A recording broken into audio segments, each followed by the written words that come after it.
మహోన్నతుని విద్యను ఎరిగిన వాని వార్త వింటావాకు అన్నాడు బిలాము. మహోన్నతుని విద్యను ఎరిగిన వార్త వింటావా అంటే వింటా అంటే వాళ్ళు దీవించబడును కాక అన్నాడు. శపించరా అయ్యా అంటే దీవిస్తావేంటంటే నేనేం చేయలేను. ఆయన అదే చెప్పమన్నా నేను అదే చెప్పాలి. నా వల్ల వేరే చెప్పడానికి లేదు. ఆ వార్త ఏందనుకుంటున్నావు? ఆశీర్వాదం ఏందనుకుంటున్నావు? క్రీస్తు రాబోతున్నాడు అందులో నుంచి. ఆ వ్యూహిత సైన్య సభ భీకర రూపం బయలుదేరిందే, నీకు కనబడుతుందే సైన్యం. ఆ సైన్యంలో నుంచి ఆశీర్వాదం రాబోతుంది, క్రీస్తు రాబోతున్నాడు. దాన్ని వెళ్ళి నన్ను శపించావంటే ఏంటని? నువ్వు ఇంటాడు బంగారం ఇచ్చిన నా వల్ల కాదు, నీ ఎంత ఘనత ఇచ్చిన నా వల్ల కాదు అని చెప్పాడు. కానీ ప్రేమించాడట. దేన్ని ప్రేమించాడు? పేతురు గారు చెప్తాడు, దుర్నీతి వలన కలుగు బహుమానమును ప్రేమించిండు. ఏం ప్రేమించిండు ఆయన? ఏం ప్రేమించి దేవుడు చెప్పినా కానీ ఇంకొంచెం పోతే బాగుండి ఘనత వస్తుంది, ఇంకొంచెం పోతే బాగుండి బంగారం వస్తుంది, ఇంకొంచెం పోతే బాగుండి ఈ లోకంలో నేను హెచ్చుకుంటా అనుకున్న దేని ప్రేమించి తెలుసా ఆయన? దుర్నీతి. మొట్టమొదట మనం చదివాం, గుర్తుందా? రోమపత్రిక 1వ అధ్యాయం 18వ వచనంలో ఈ దుర్నీతి వలన ఎక్కడి నుంచి వస్తుంది కోపం? పరలోకంలో నుంచి భూమి మీద మనుషుల మీదకి వస్తుంది. వచ్చిందా రాలేదా? బిలాము ముందరికి ఎలా వచ్చింది? వరదీసిన ఖడ్గం పట్టుకొని నిలబడ్డాడు బాటలో. ఏం ప్రేమిస్తే? దుర్నీతి వలన కలుగు బహుమానమును ప్రేమించి మళ్ళొకసారి ట్రై చేస్తా అనుకున్నాడు బంగారం కోసం. ఆయన అబద్ధం ఆడే దేవుడు కాదు, ఆయన అన్ని తప్పించుకునేవాడు కాదు.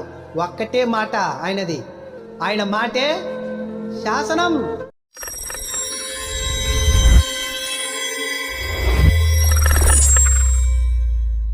చిన్న ప్రార్థన చేసుకుందాం. స్తోత్రములు తండ్రి, మా పరిశుద్ధుడైన మా పరలోకపు తండ్రి, నీ కుమారుడైన యేసుక్రీస్తు నామములో పరిశుద్ధాత్మ సహాయం చేత నీ పిల్లలం నీ పాస్ అనేది సమీపించి నీ కుమారుడు యొక్క పునరుద్ధాన దినమున నాయనా నీ మాటలు వినడానికి సిద్ధపడి ఉన్న మాకు నీ ఆత్మ చేత నీ జ్ఞానము చేత మమ్మల్ని నింపి నీ వాక్యాలని పరిశీలన చేస్తే ఆ ఆత్మీయ జ్ఞానం మాకు దయచేసి ముందుకు నడిపించవలసింది ప్రార్థిస్తుంటున్నాను. దేవా, సిద్ధపరిచిన ఉపదేశమును మీరు దీవించండి. నీ పిల్లలు నాయనా భయము భక్తి కలిగి వారి హృదయంలో ఈ మాటలు నింపుకొని నీ కుమారుడు రాకడకు సిద్ధపడగలిగే కృప దయచేసి నడిపించి మాయం పొందుమని, ముఖ్యముగా నీ కుమారుడను నీ ఆత్మచేత నన్ను నింపి నీ శక్తి చేత నన్ను నింపి తండ్రి, ఇదిగో నా ద్వారా నాతో మాతో మాట్లాడి నీ కుమారుడు రాకడకు మమ్మల్ని సిద్ధపరచుమని అడుగుచు, మమ్మల్ని తగ్గించుకొనుచు ఉపదేశాన్ని మీరు దీవించి ఆశీర్వదించుమని వేడుకొనుచు, కొని ఆడుకొనుచు, బ్రతిమిలాడుకొనుచు ఈ కొన్ని మనవులు నీ పాద సన్నిధిలో నుంచి నీ ప్రియకుమారుడి లోకరక్షకుడు మా ప్రభు అయిన యేసుక్రీస్తు ప్రభు వారి పేరటి ప్రార్థన సమర్పిస్తుంటున్నాము తండ్రి, ఆమెన్. దేవాది దేవుడు, సర్వోన్నతుడు, సర్వాధికారి, సర్వశక్తిమంతుడైన దేవునికి మహిమ ఘనత ప్రభావములు కలుగునుగాక. కూడుకున్న నా సహోదరి సహోదరులకు నా హృదయపూర్వక వందనాలు, శుభములు తెలియజేస్తుంటున్నాను. వాక్యంలోనికి వెళ్ళినట్లయితే పోయిన వారం మనం ధ్యానించిన పాఠం గుర్తుందిగా.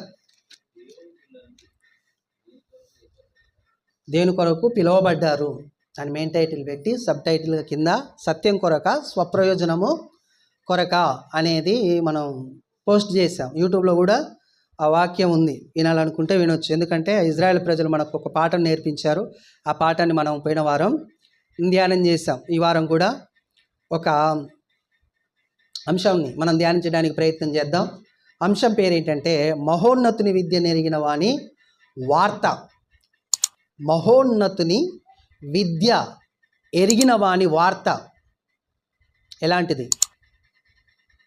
ఎందుకు ఆ వార్త? ఏం తెలియజేసింది ఆ వార్త అనే మాటను మనము ధ్యానించడానికి ప్రయత్నం చేద్దాం. మనం బాగా ఆలోచిస్తే విద్య, మహోన్నతుని విద్య ఉన్నట్టుగానే ఈ లోకంలో ఇంకా చాలా విద్యలు ఉన్నాయి. ఆ విద్యల్లో ముఖ్యమైనవి దేవుడు బైబిల్ గ్రంథంలో రాయించాడు. ఏంటి ఆ విద్యలు అని మనం ఆలోచిస్తే, మొదటిది మనిషి విద్య. మనిషి విద్య అంటే ఏంటి? చదువు. మొదటిది మనిషి విద్య అయితే రెండవది మాంత్రిక విద్య. ఇదే విద్య మాంత్రిక విద్య అంటే దయ్యముల జ్ఞానం అంటది బైబిల్. ఏమంటది? దయ్యముల జ్ఞానం. ఇది రెండవది అయితే మూడవది మహోన్నతుని విద్య.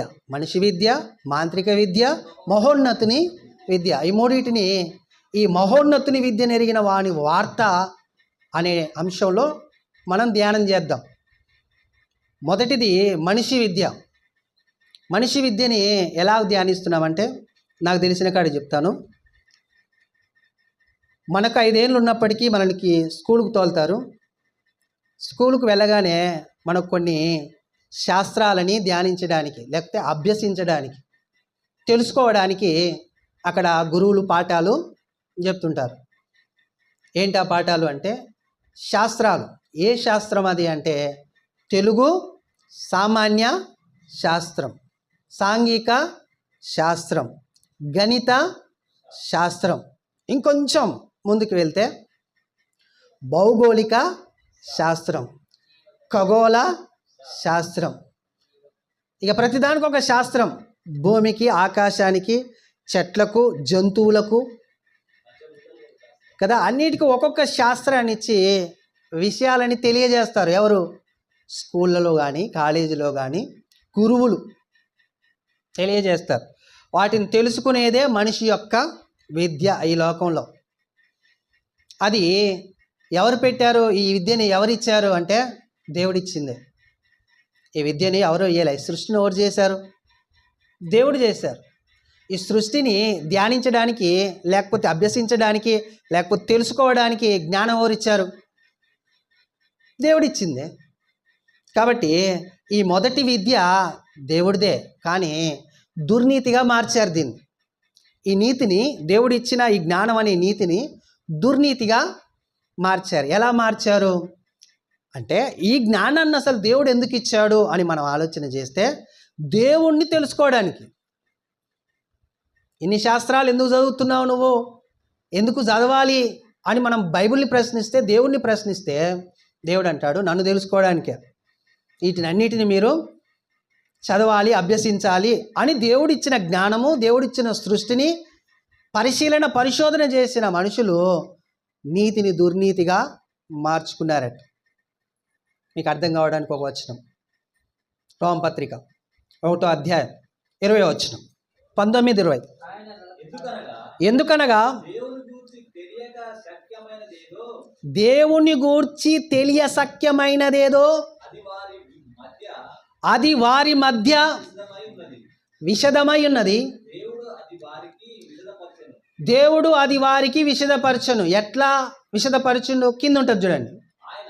ఆయన అదృశ్య లక్షణం అనగా ఆయన నిత్య శక్తియు, దైవత్వమును, జగత్తుత్పత్తి మొదలుకొని, బాగా ఆలోచించండి, వస్తువులు అంటున్నాడు. సృష్టింపబడిన వస్తువులను ఆలోచించుట వలన ఏం తేటపడుచున్నది?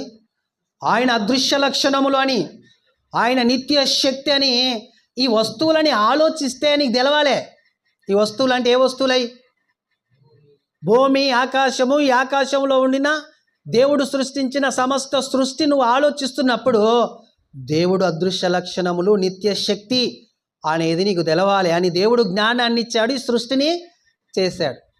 కానీ ఫెయిల్ అయిపోయారు. ఏం చేశారు వాళ్ళంటే 18 చదవండి. దుర్నీతి చేత సత్యమును అడ్డగించు మనుషుల యొక్క సమస్త భక్తిహీనత మీదను, దుర్నీతి మీదను దేవుని కోపము పరలోకము నుండి. చూశారండి, ఈ భక్తిహీనత, ఈ దుర్నీతి వలన వచ్చిన భక్తిహీనతను బట్టి పరలోకం నుంచి ఆయన దీవెనలు, ఆశీర్వాదాలు, మేలులు, వరాలు రావలసినవి ఉండి మనుషుల మీదకి ఏమొస్తున్నాడు? పరలోకం నుంచి కోపం వస్తుంది. ఎందుకో?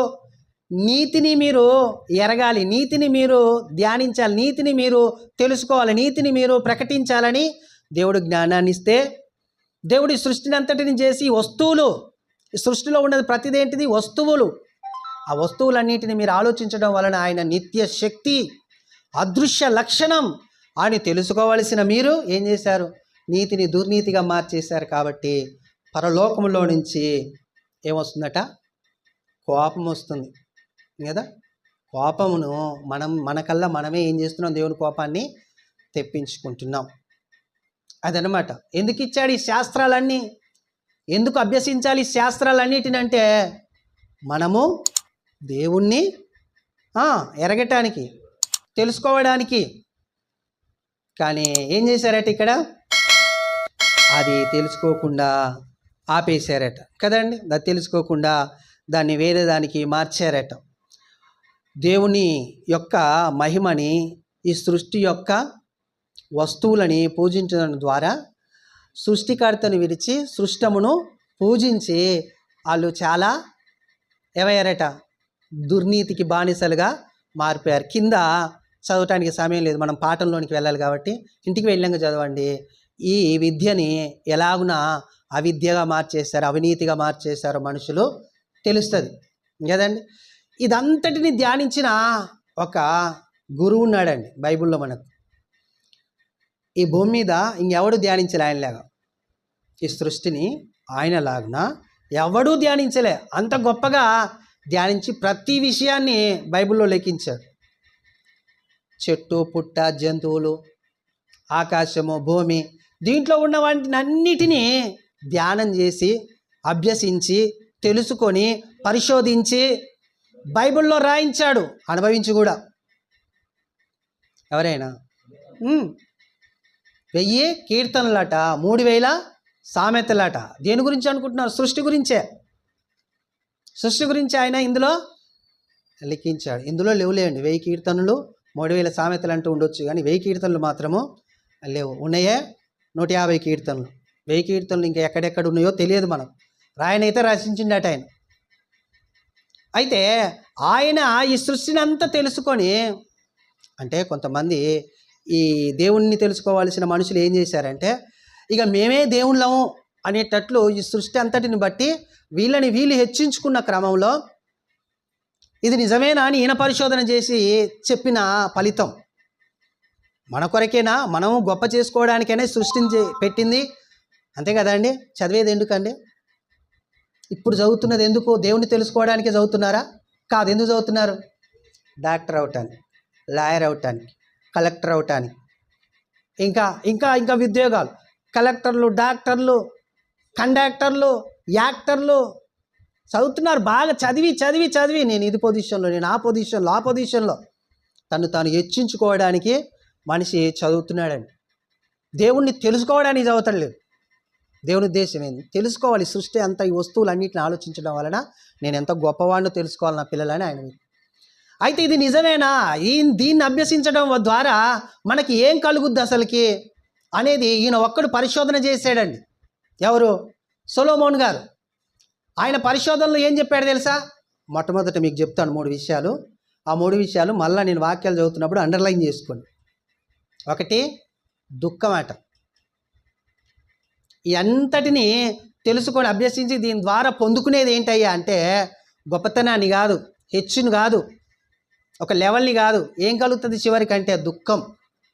రెండవది శోకము. దుఃఖం శోకం ఒకటే కదండి. దుఃఖానికి శోకానికి చాలా తేడా ఉంది, ముందు పోయినాక తెలుస్తుంది. దుఃఖము, తర్వాత శోకము, మూడవది ఆయాసం. ఈ 3 వస్తాయట. వీటిని బాగా అభ్యసించి తెలుసుకుంటే ఈ 3 వస్తాయట. బాగా చదివిన వాళ్ళని అడగండి, తప్పకుండా ఏ చెప్తారు. ఏం సాధించాం మేము చదివి, దాని ద్వారా మాకేమొచ్చింది తెలుసా? ఏమంటారండి? దుఃఖం, ఆయాసం, శోకం కలిగిందే తప్ప ఈ చదువు వలన ఏమీ లేదు అని తెలియజేస్తాడు ఆయన. అదే తెలియజేశాడు. ఎవరు? చూడండి ఇప్పుడు ప్రసంగి గ్రంథం 1వ అధ్యాయము 16 వచనం చూడండి. 16 వచనం. యెరూషలేమునందు నాకు ముందున్న వారందరికంటేను. ఈయనకంటే ముందు ఎవరున్నో తెలుసా అండి? యెరూషలేములో జ్ఞానులు ఎవరున్నారు తెలుసు? ఈయనకంటే ముందు అలా అయ్యే ఉన్నాడు. ఈయనకంటే గొప్ప జ్ఞాని. ఆయన కంటే కూడా ఎక్కువ చదివిండట ఈ లోకాన్ని. ఆయన దేవుని కాదు చదివింది, లోకాన్ని చదివినని చెప్తున్నాడు. ఈ జ్ఞానం లోక సంబంధమైంది, ఇది కూడా దేవుడు ఇచ్చిందే. కానీ దీన్ని ఎక్కువ చదవడం వలన ఈయనకి ఏం జరిగిందో చెప్తున్నాడు అనమాట. ఈయనకంటే తాత ఉన్నాడు ఇంకొక ఆయన. ఆయన ఎవరు అనుకుంటున్నారు? మోషే. సకల విద్య ప్రావీణుడు ఆయన. ఈయనన్న ఈ సృష్టిని తెలుసుకుని ఆయన ఐగుప్తు యొక్క సకల విద్య ప్రావీణుడు అని రాయించాడు బైబిల్లో. ఇంకా ఆయన కంటే గొప్పోళ్ళు చాలామంది ఉన్నారు. కానీ యెరూషలేములో అందరికంటే ఎక్కువగా నేనేం చేశానని చెప్తున్నాడు? ఎక్కువగా జ్ఞానమును సంపాదించి తిని ననియు జ్ఞానమును విద్యను అంటే ఇంకేది లోపం లేదు, పూర్ణంగా సంపూర్ణంగా నేను అభ్యసించానంటే తెలుసుకున్నాను, నా మనసులో నేను అనుకుంటుని, నా మనస్సు నిలిపి జ్ఞానాభ్యాసమును వెర్రితనమును మతిహీనతను తెలుసుకొనుటకు ప్రయత్నించి తిని, అయితే ఇదియు గాలికై ప్రయాసపరుటయే అని తెలుసుకుంటుని, విస్తారమైన జ్ఞాన అభ్యాసము చేత, అండర్లైన్ చేసుకోండి అక్కడ, విస్తారమైన దుఃఖమును కలుగును, అధిక విద్య సంపాదించిన వానికి, ఈడ కూడా అండర్లైన్ చేయి, ఏం దక్కుతుంది విద్య వల్ల? అధిక విద్య సంపాదించి పరిపూర్ణంగా దాన్ని తెలుసుకొని దాన్ని హృదయంలో గొప్పగా ఎంచుకుంటే ఏం జరుగుతుందటండి? రెండు చెప్పేశాడు ఇక్కడనే, ఒకటి దుఃఖము, రెండోది శోకము. దుఃఖం అంటే వచ్చిపోయేది, శోకం అంటే వస్తే కథమిగా పోదు, ఇక శోకం చాలా రోజులు ఉంటుంది, అవసరమైతే నెలలు ఉంటుంది, అలాంటిది అనమాట శోకం. దుఃఖం అంటేనేమో ఇప్పుడు కొద్దిసేపు స్తుతి ఆరాధనలో ఏడ్చినట్టు ఏడ్చేసి ఆపేస్తాం, ఇంట్లో ఏదైనా బాధ కలిగి ఏడ్చినట్టు ఏడ్చేసి ఆపేస్తాం, ఏదైనా దెబ్బ తగిలినప్పుడు ఏడ్చినట్టు ఏడ్చి ఆపేస్తాం, అది ఉండదు ఎక్కువ దుఃఖం. శోకం మాత్రము హృదయంలో నుంచి వస్తుంది, మర్చిపోలేదన్నమాట, జ్ఞాపకం మరీ వచ్చేదే శోకం. ఆ శోకం కూడా కలుగుద్దట ఎక్కువ విద్యని అభ్యసిస్తే. ఇప్పుడు తల్లిదండ్రులకు ఏం చెప్పాలండి దీన్ని బట్టి? సొలొమోన్ గారు, అమ్మా నీ కొడుకుని ఇంజనీర్ని చేయి, నీ కొడుకుని డాక్టర్ని చేయి, నీ కొడుకుని యాక్టర్ని చేయి, నీ కొడుకుని కలెక్టర్ని చేయి, నీ కొడుకుని లాయర్ని చేయి, చెప్పాలండి? అలాగనని అవి కావద్దని కాదు, కానీ వాటి ద్వారా వచ్చేది ఇదని చెప్పాలి. సొలొమోన్ అయితే అదే చెప్తాడు, అమ్మా ఎందుకు అధిక విద్య, ఆయన ఎందుకు భయభక్తులు కలిగి ఉండటే మానవుడికి దేవుడు పెట్టిన విధి, అదొక్కటి చాలు, ఇంత పెద్ద పెద్ద చదువులు అవసరం ఏమీ లేవు. ఆ చదువులలో పడి దేవుణ్ణి మర్చిపోతాడు, ఆ ఉద్యోగాలలో పడి దేవుణ్ణి లక్ష్య పెట్టాడు, ఆయనకి ఇవ్వాల్సిన మర్యాద క్రమం మనము ఇవ్వలేమని సొలొమోన్ గారు చెప్పేస్తారు డైరెక్ట్. అంతేనే కదండి? ఏదో జ్ఞానం కొరకు చదువుకోవాలి, కానీ చదివి చదివి చదివి మెంటలోళ్ళు అయ్యి పిచ్చిలోళ్ళు అయ్యి కాలేజీల మించి దునికి చచ్చిపోతే వాళ్ళు చాలామంది ఉన్నారు, ఆ టార్చర్ తట్టుకోలేక. ఇళ్ళ స్కూల్కి పోమని గంటలు తీసుకొని కొట్టే తల్లులు చాలామంది. నిన్నమని ఒక తల్లి సాక్ష్యం చెప్పింది నాకు, గంట తీసుకుంటే ఒకటే ఊరుకుంటాట, మళ్ళీ బడి దాంట్లో పడ్డదాకా, స్కూల్ బస్సులో పడ్డదాకా. నేనేమన్నా చెప్పాను ఆ తల్లికి, అమ్మా నువ్వు గంట తీసుకోవాల్సింది దేని కొరకు తెలుసా? నీ పిల్లగాడి చర్చిలో పడదాకా నువ్వు గంట తీసుకోవాలి. నీ పిల్లగాడు ఎక్కడ పడాలి? చర్చిలో పడదాకా గంట తీసుకోవాలి, అంతేగాని స్కూల్ బస్సు ఎక్కేసరికి కాదు గంట తీసుకోవాల్సింది. ఆ స్కూల్లో చదువుతుర్రా నీ కొడుకులు, చదువుతలేరా నీకు తెలుసా? ఏమండి, మొన్న పెనుపాడు ఎస్ఐ ఒక క్లిప్ పెట్టాడండి, పెనుపాడు ఎస్ఐ వాట్సాప్ గ్రూప్లలో షేర్ చేశాడు ఆయన. పెనుపాడు అంటే సూర్యాపేట జిల్లా మండలం పెనుపాడు, కాళ్ళ కింది పోతారు, ఇక్కడి నుంచి చాలామంది పోయారు. ఆ మండలంలో ఆ ఎస్ఐ పెట్టాడు, ఏమని పెట్టాడు తెలుసా? పిల్లలు అధికంగా ఈ దినాల్లో ఖరాబ్ అయిపోతున్నారు, దానికి కారణం ఎవరో కాదు తల్లి తండ్రి అని పెట్టాడు. నేను దాన్ని చదివి వీళ్ళిద్దరు ముందర నిలబెట్టి చదివిచ్చాను. ఎవరో కారణం చూడు, మేము గద్దించేసరికి నువ్వేమంటావు, మేము గద్దించేసరికి మీరు ఏమంటారా, చెదిరించుకొని పోతారు. ఎవరి మీద నింద మోపుతున్నారో లోకం కానీ దేవుడు కానీ చూడు అని వీళ్ళని నిలబెట్టి వినిపించాను. ఆయన ఏం చెప్పాడు తెలుసా అందులో? అదంతా చదివిన తర్వాత చాలా మ్యాటర్ ఉందండి, చాలా రాశాడు ఆయన. ఆయనకి ఎంత ఓపిక ఉందో అనిపించింది నాకు. మీరు నేర్పించవలసినవి రాశాడు, పిల్లలకు నేర్పించవలసినవి రాశాడు. ఏం నేర్పించాలట అంటే దైవభక్తి అని ఉందండి. అలా నాకు చాలా సంతోషం వేసి, దైవభక్తిని మీ పిల్లలకు నేర్పించండి. దైవభక్తిలో ఏముంటుంది? ప్రేమ ఉంటుంది. దైవభక్తిలో ప్రేమ ఉంటుంది. నిన్ను వలె నీ పొరుగు వానిని ప్రేమించు అనే స్థితి ఉంటుంది. ఇంక అల్లర్లు, వివాదాలు, కొట్లాటలు, గొడవలు కావుగా దైవభక్తి ఉంటే. దేశభక్తిని నేర్పించండి. ఎందుకు? అనుక్షణం నా దేశం ఇలా ఉంది, దీని కొరకు ఏదన్నా ఒకటి చేయాలి నేను అనే ఆలోచనలు మీ పిల్లలకు కలగాలి. మంచి ఆలోచనలు రోజు చెప్పండి. దేవుడు అదే కదా అండి చెప్పింది. ఆయన చెప్తుంటే నాకు పరిశాన్ వేసింది. మొత్తం బైబిల్లో ఉన్నాయే చెప్పిండు ఆయన మరి హిందువో ముస్లిమో క్రిస్టియన్ నాకు తెలియదు, కానీ ఎస్ఐ మొత్తం బైబిల్లో ఉన్నవే చెప్పాడు. ఇజ్రాయేల్ ప్రజలతో దేవుడు చెప్పిన మాట అండి. ఋతుపదేశకాండం 6వ అధ్యాయంలో ఉంటుంది ఆ మాటలు. ఏమని చెప్పాడు? మీ పిల్లలకు మీరు నిలుచున్నప్పుడు, కూర్చున్నప్పుడు, పడుకున్నప్పుడు, నడుస్తున్నప్పుడు ఏం చెప్పాలి?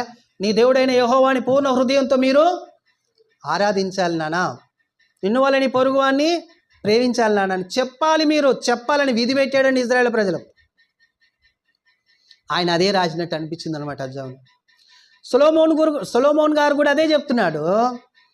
శోకం వస్తుంది, దుఃఖం వస్తుంది అధికంగా అభ్యాసం చేస్తే ఈ లోక జ్ఞానాన్ని. కాబట్టి లోక జ్ఞానం మితముగా ఉండాలి, దైవ జ్ఞానము హెచ్చుగా ఉండాలి. అప్పుడు మనిషి జంతువుగా మారడు. ఆయన రాసింది అందుకే. మనుషులందరూ ఏమవుతున్నారట? జంతువులు అవుతున్నారట. జంతువులు ఏ పాపం లేకుండా ఉంటున్నాయి, మనిషి మాత్రం ప్రతిదీ పాపం. ఎక్కడ చూడండి, భార్యలు చంపిన భర్తలు కుక్కర్లలో పెట్టి ఉడికిస్తున్నారట శరీరాలని. ఆడు మనిషేనా అండి? జంతువు అనొచ్చా అండి? అనకూడదు. ఇప్పుడు ఎంత కోపం ఉంటే ఏంటి నీకు, ఎంత పగుంటే ఏంటి నీకు? నువ్వు మనిషివి, జంతువు కాదు. వివేచన ఇచ్చాడు, వివేచన. జంతువుకు లేదు అది. అలాంటివి జరుగుతుంటే ఆయన ఆ పెనుపాడు గ్రామంలో ఉన్న పిల్లల తండ్రులందరికీ పోస్ట్ చేసినాడు. అది నాకు వచ్చింది వాట్సాప్లో. అది చదివినప్పుడు నాకు చాలా గొప్ప విషయాలు చెప్పామనిపించింది. అలాగ ఆలోచన చేయాలని. ఇప్పుడు చిన్నపిల్లలే కానీ పెద్దగా అవుతుంటే వాళ్ళకి చెప్పవలసింది మొట్టమొదటి నీ దేవుడైన యెహోవాని పూర్ణ హృదయంతో నువ్వు ప్రేమించాలి. రెండవది నిన్ను వాళ్ళని పొరుగువాన్ని. అద్భుతం జీవితం, వాళ్ళ జీవితం అద్భుతంగా ఉంటుంది. సొలొమోన్ గారికి వాళ్ళ తండ్రి పోతప్పుడు చెప్పాడు. అంతకుముందు చెప్పినట్టు లేదు బైబిల్లో. పోతప్పుడు ఆయన అందరి బాటకు నేను వెళ్ళిపోతున్నా, అందరు పోయే మార్గంలో నువ్వు దేవుని కట్టడాలను మాత్రం విడిచిపెట్టకని చెప్పాడు. చూడండి ఎంత అభ్యాసం చేసి ఎంతగా చెప్తున్నాడో దేవుడు మనుషులందరికీ. ఇప్పుడు ఇది అందరికీ చెప్తున్నట్టే కదండి. ఆయన తదనంతరం వచ్చిన మనుషులందరికీ ఈ విషయాలు తెలుస్తున్నాయి. అధిక చదవడం వలన, లేకపోతే అధికంగా అభ్యాసం చేయడం వలన దుఃఖము శోకము కలుగుతుంది అని చెప్తున్నాడు. అంతేకాదు ఆయాసం కూడా కలుగుద్దట. 12 చదివితే ప్రసంగి గ్రంథము 12వ అధ్యాయం 12వ వచనం. ఇదియుగాక నా కుమారుడా హితోపదేశములు వినుము, పుస్తకములు అధికముగా రచించబడును, వాటికి అంతము లేదు. విస్తారముగా విద్యా అభ్యాసము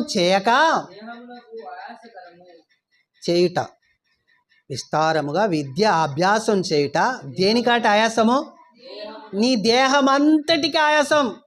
అధికముగా విద్య అభ్యాసం చేయడం వలన నీకు వచ్చేది ఏంటి లాభం అంటే దుఃఖము శోకమే కాదు, ఏమొస్తుంది? ఆయాసం వస్తుంది. ఇది చెప్తారండి తల్లిదండ్రులు ఈ రోజున. నీ చదువు మీద ఎక్కువ ఇంట్రెస్ట్ పెట్టకు కానీ దైవభక్తి మీద పెట్టరా ఇంట్రెస్ట్ అని ఏ తల్లిదండ్రులని చెప్పేవాళ్ళు ఉండరా? పెద్ద పెద్ద చదువులు చదివించి లండన్, అమెరికా అక్కడిక్కడ పంపిస్తుంటారు. ఏం చేయాలనో, ఎంతకాలం చేయాలనో. నీ పిల్లలు నీతోనే ఉండాలి, నీ పక్కనే ఉండాలి. హాస్టల్లో కూడా, ఈ హాస్టల్లో అసలుకి పిల్లల్ని వేయకూడదు. నీ పిల్లగాడిని నువ్వు పెంచుకోలేనంత, లేకపోతే పోషించలేనంత స్థితిలో లేవుగా. అంత మాత్రం దానికి పిల్లల్ని కనరు కదండి. మనం పోషించుకునే అనే స్థితిలో ఉంటే అన్నిటిని ముందే ప్రిపేర్ అవుతుంటారు పెళ్లి కానించి. నా పిల్లలు పుడితే నేను ఇలా పెంచాలి, ఇలా పోషించాలని. వాళ్ళని తీసుకెళ్ళి హాస్టల్లో వేస్తారంటారు ఏంటి? పిల్లలు మీ పక్కనే ఉండాలి. మీ పక్కనే ఉంటే మీరు ఏం చదివిపిస్తున్నారు, ఏం దైవభక్తి నేర్పిస్తున్నారు, ఎలాంటి అలవాట్లు వాళ్ళకు నేర్పిస్తున్నారు అనేది తెలుస్తుంది. మీకు ఇంకొకటి విషయం చెప్తున్నాను వినండి. మీ పిల్లలకు గురువు నీవే కావాలి. ఏ విషయంలో?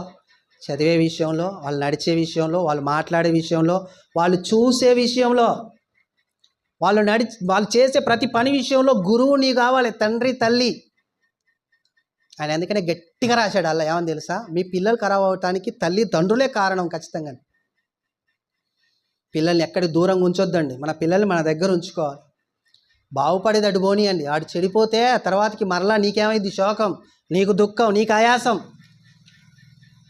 కాబట్టి అధిక విద్య వలన లాభం ఏం లేదు అని తెలియజేస్తున్నాడు. విద్యాభ్యాసం వలన ఏం లాభం ఉంది? అది లాభకరమైందిగా ఉండవలసింది దాన్ని దుర్నీతిగా మార్చేశాడు మనిషి. ఆయన నిత్య శక్తియు, ఆయన దైవత్వమును, అదృశ్య లక్షణం ఆయన తెలుసుకోవలసిన మనుషులు ఈ సృష్టిని ఆలోచించి దుఃఖాన్ని తెచ్చుకున్నారు, శోకాన్ని తెచ్చుకున్నారు, అంతేకాకుండా ఆయాసాన్ని తెచ్చుకున్నారు. అట్నే అనిపిస్తలేదండి? ఆయన రాసిన దానికి ఇక్కడ జరుగుతున్న దానికి కరెక్ట్గా టాలీ అవుతుందా? అదన్నమాట. ఇంకొక మాట కూడా చెప్పాడు చూడండి, 2వ అధ్యాయం 15వ వచనంలో. ఇంకేం సంభవిస్తుందో, ఇంకేం తెచ్చుకుంటున్నారో అధిక విద్య వలన ఏమైనా. కావున బుద్ధిహీనునికి సంభవించినట్లే నాకును సంభవించును కనుక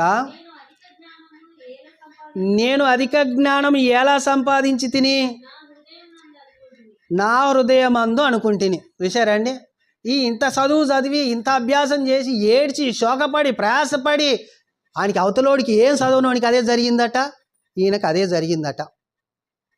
ఇక నేను ఎందుకు ఆయాసపడ్డానని బయటికి చెప్పుకుంటే అందరు నన్ను తిడతారని హృదయంలో అనుకుంటున్నాడట ఆయన కల్లా ఆయన. కదండి, కొన్ని విషయాలు బయటికి చెప్పలేం, మనం అనుకుంటాం. అద్దం కాడికి పోయి ఒక్కోసారి గట్టిగా మాట్లాడుతూ ఎందుకు పుట్టారో నువ్వు అనుకుంటాం, కానీ బయటకు వచ్చి ఎవరు ముందలా అనం కదా. నీకు జ్ఞానం లేదురా, బుద్ధి లేదురా నీకు, నువ్వు అలాంటివి ఎందుకు చేస్తున్నావు, ఇలాంటివి ఎందుకు చేస్తున్నావు, కరెక్ట్గా ఉండాలి కదా అని మనం అనుకుంటాం. కానీ అవతల ముందర ఒప్పుకోం అసలే. ఆయన అదే పని చేస్తున్నాడు, హృదయంలో అనుకుంటున్నాడట నేను ఎందుకు చేశాను ఇదంతా.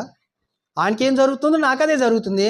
ఆయనకి రోగం వస్తే నాకు వస్తుంది, వానికి ఆకలి వేస్తే నాకేస్తుంది, వాడి నీళ్ళు తాగితే నేను తాగాలి, చదువు వలన లాభమే ఉంది.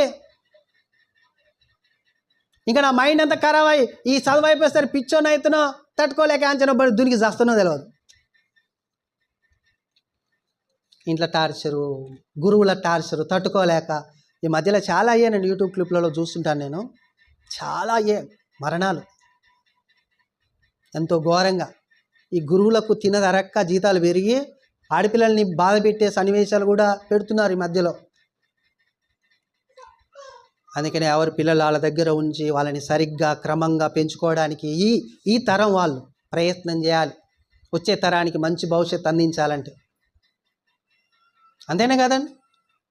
ఇప్పుడు అర్థమైపోయిందో? ఈ లోక విద్య వలన నువ్వేం సంపాదించావంటే ఏం లేదు, అవతలోనికి ఏం జరిగిందో నీకు అది ఇది ప్రయాసపడి లాభమే ఉంది.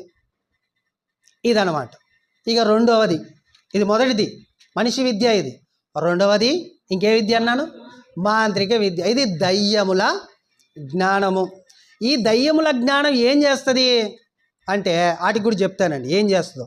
ఈ దయ్యముల జ్ఞానం మనిషినికి ఏం లాభం ఉందయ్యా అంటే లాభాలు ఉన్నాయి దానికి కూడా. ఏంటి ఆ లాభం అంటే ఈ దయ్యంగా జ్ఞానం వలన అహంకారం వస్తుందట, ఈ దయ్యం జ్ఞానం వలన గర్వం వస్తుందట, ఈ దయ్యం జ్ఞానం వలన హెచ్చింపు వస్తుందంట.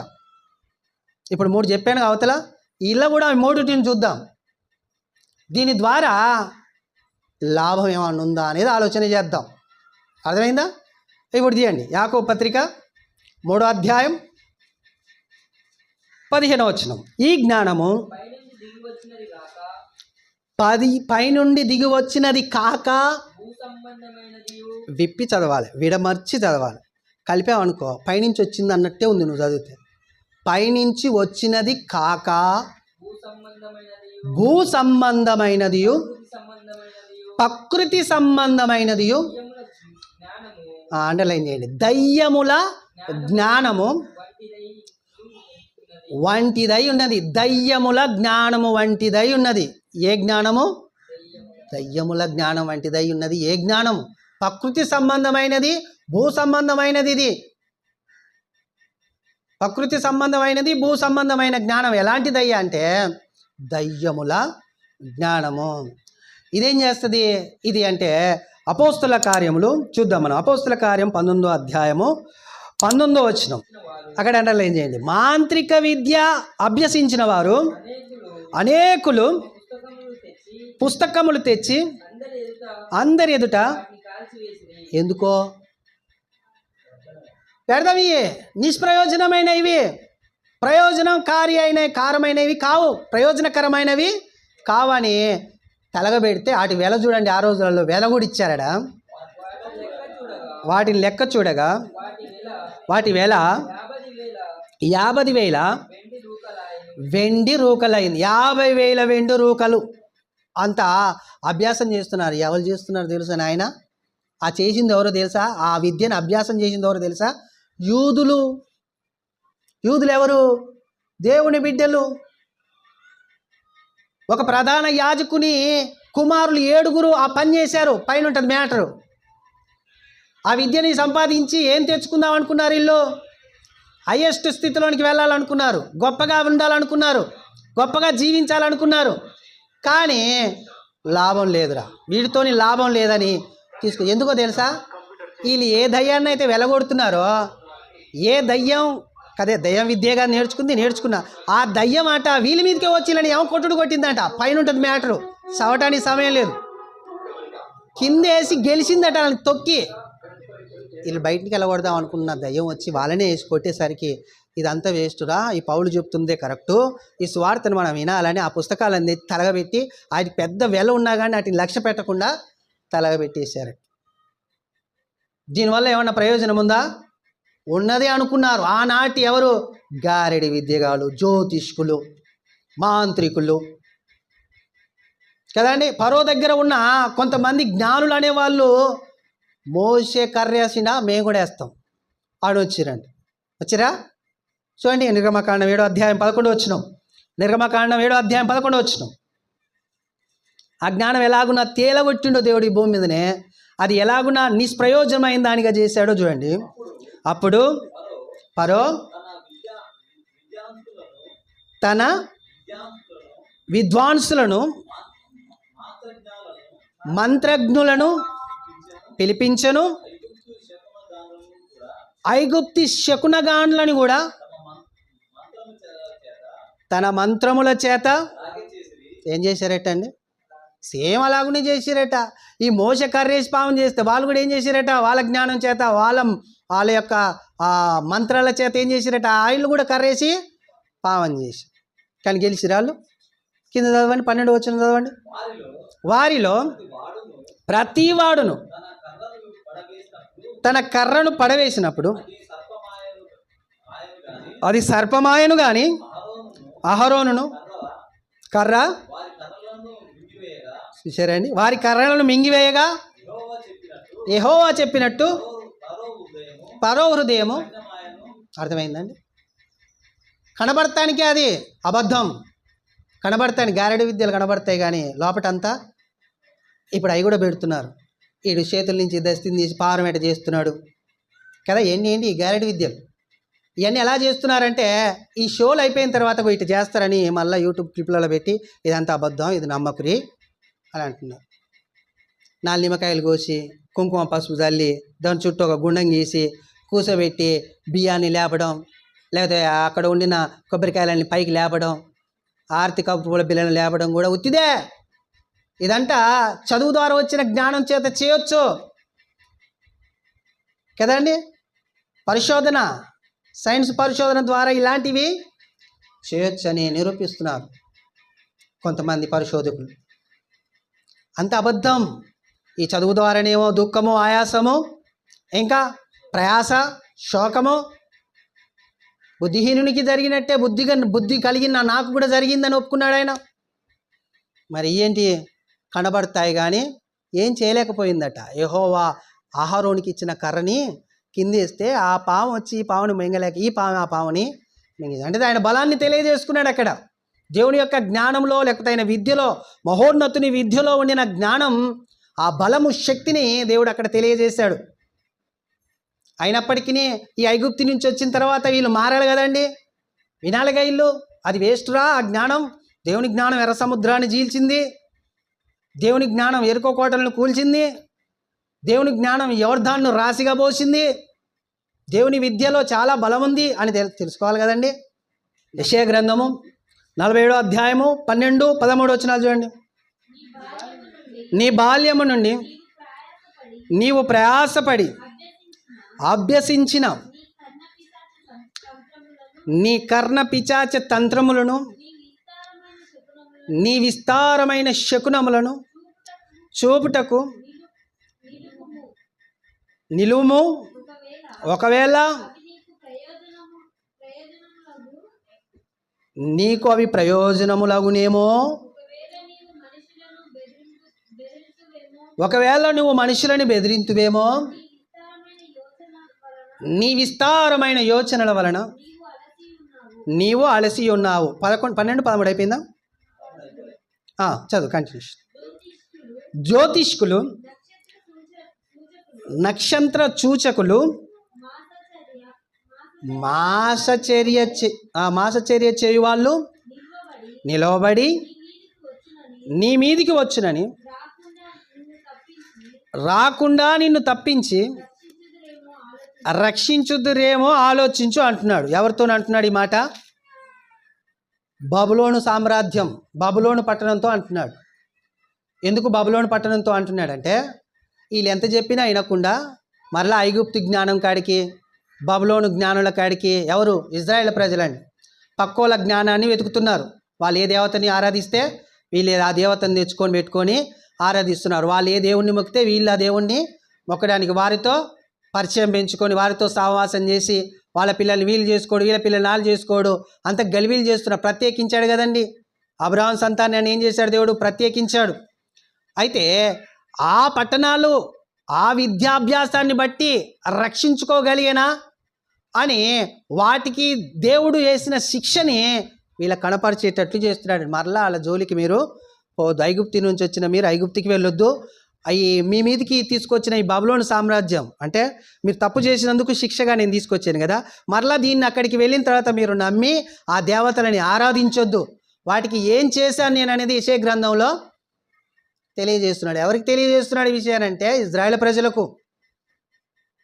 ఎవరి గురించి చెప్తున్నాడంటే బబులోను సామ్రాజ్యం గురించి చెప్తున్నాడు. బబులోను సామ్రాజ్యంలో ఉన్నవాళ్ళు ఏటిని విలువిచ్చేవాళ్ళు, వేటిని హెచ్చించేవాళ్ళు, వేటికి ప్రాధాన్యత ఇచ్చేవారు, సాగిల పడేవారంటే నేను చెప్పడం కంటే చూద్దాం. దానియేలు గ్రంథము 4వ అధ్యాయం 7వ వచనం చూడండి.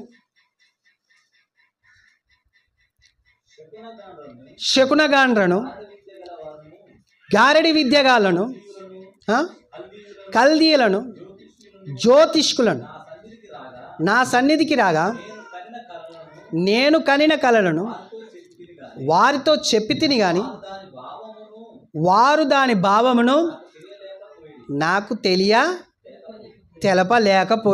తెలపలేకపోయి పైగా ఏమన్నారు వీళ్ళు? 2వ అధ్యాయం 7వ వచనం చూడండి. ఏమన్నారు వాళ్ళు? ఆ నెబుకద్నెజరుకు వచ్చిన కళని చెప్పలేక ఇంకేమన్నారు అక్కడ? రాజు ఆ కళను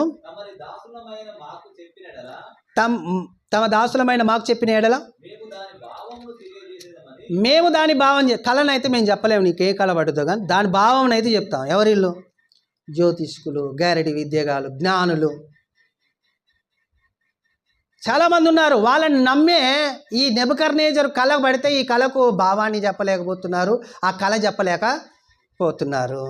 అలాంటి టైంలో ఈయన వచ్చేసాడు. ఎవరు? దానియేలు గారు వచ్చేసారు. దానియేలు గారు వచ్చి ఏం చెప్తున్నారు చూడండి. 2వ అధ్యాయం 19వ వచనం. అంతటా రాత్రి యందు దర్శనము చేత దానియేలునకు బయలుపరచబడెను గనుక దానియేలు పరలోకమందున్న దేవుణ్ణి స్తుతించెను. ఎట్లా స్తుతించునో చూడండి. దేవుడు జ్ఞాన బలము గలవాడు, యుగములన్నిటను దేవుని నామము స్తుతి నొందునుగాక. ఆయన కాలమును సమయములను రాజులను త్రోసివేయచ్చు నియమించుచు ఉన్నవాడు వివేకులకును వివేకమును జ్ఞానులకు జ్ఞానమును అనుగ్రహించువాడునై ఉన్నాడు అని తను తాను దేవుణ్ణి స్తుతిస్తున్నాడు. ఆ విషయాన్ని ఎవరికి బయలుపరిచాడు? కళ భావాన్ని దానియేలుకు బయలుపరిచారు. ఎవరు దాని భావాన్ని కళని తెలుసుకోలేకపోయారు? ఎంతమంది అంటే అండి వీళ్ళు అమ్మ సామాన్యులు గారు. 26 నేను చదువుతున్నాను చూడండి. రాజు అంటున్నాడు, నేను చూసిన కలయు దాని భావమును తెలియజెప్పుట నీకు సఖ్యమా అని బెల్షాసరును దానియేలును అడగగా, దానియేలు రాజు సముఖంలో ఇలాగు ప్రత్యుత్తరం ఇచ్చెను, రాజు అడిగిన ఈ మర్మము జ్ఞానులైనను, గారెడి విద్య గలవారైనను, శకునగాన్లైనను, జ్యోతిష్కులైనను చెప్ప జాలరైతే మర్మములను బయలుపరచగల దేవుడు ఒకడు పరలోకమందున్నాడు, అంత్య దినముల యందు కలగబో దానిని ఆయన రాజుకు నెబుకద్నెజరుకు తెలియజేసిన. చూసారండి ఎంత చక్కగా చెప్తున్నాడో. మర్మాలని, రాబోవు భవిష్యత్ కాలాన్ని తెలియజేసేది ఎవరయ్యా? పరలోకమందున్న దేవుడు. రాజా, నీ గారెడి విద్యగాలు జ్యోతిష్కులు ఏమీ చేయలేరు.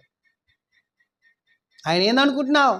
నీలాంటి జ్ఞానులకు ఇంకా జ్ఞానం ఇచ్చేవాడు, నీలాంటి రాజులను ఇంకా అనేకుల మందిని తీసుకొచ్చి నిలబెట్టేవాడు. రాజులకు రాజు, జ్ఞానులకు జ్ఞాని, అనంత జ్ఞాని, ప్రభువులకు ప్రభు ఆయన. దానియేలు ప్రకటించాడండి ఐగుప్తు అక్కడ ఉన్న బబులోను సామ్రాజ్యం మొత్తానికి ఎంత గొప్ప సత్యాన్ని తెలియజేశాడు కదా. కాబట్టి ఏమైపోయారు ఇప్పుడు వీళ్ళు? వ్యర్థులైపోలేదండి, వాళ్ళ విద్య వ్యర్థమైపోలేదండి. రాజుకు చెప్పలేకపోతే రాజుకుంటాడా?